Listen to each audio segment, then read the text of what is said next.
I would say that Red Hat was part of that open journey very early on as we all went on this cloud computing journey.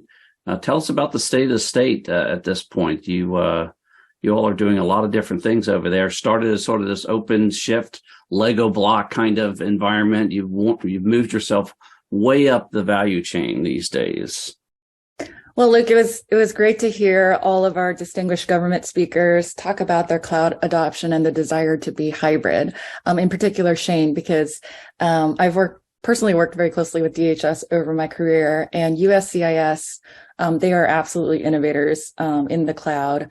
In government, and they have a ton of hard-won experiences, developed a great pragmatic approach to cloud that could easily be made agnostic across cloud vendors. So really great to hear their story and the progress they've made over the past decade. Now, obviously, the DoD has never had the luxury to be able to think of cloud as just one thing, right? One vendor, but also just, one delivery mechanism. So they deploy in the most challenging circumstances in the world. And so they've always had to think outside of the box.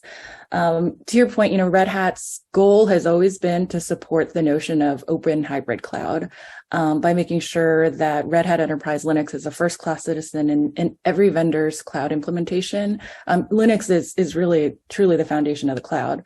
And also with, an agnostic approach to everything. So automation technologies like Ansible, which can automate regardless of what technology you're trying to connect with, and also with its CNCF compliant Kubernetes implementation, that's OpenShift. So that runs across every infrastructure type from cloud to edge.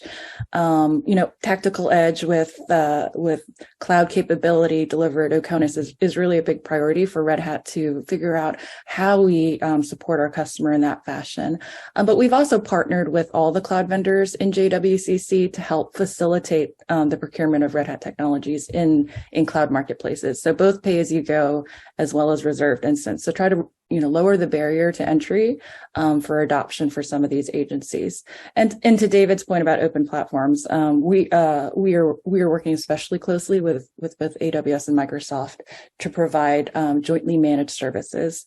And these offerings for the Kubernetes platforms are at different classification levels to support both the DoD and DHS mission.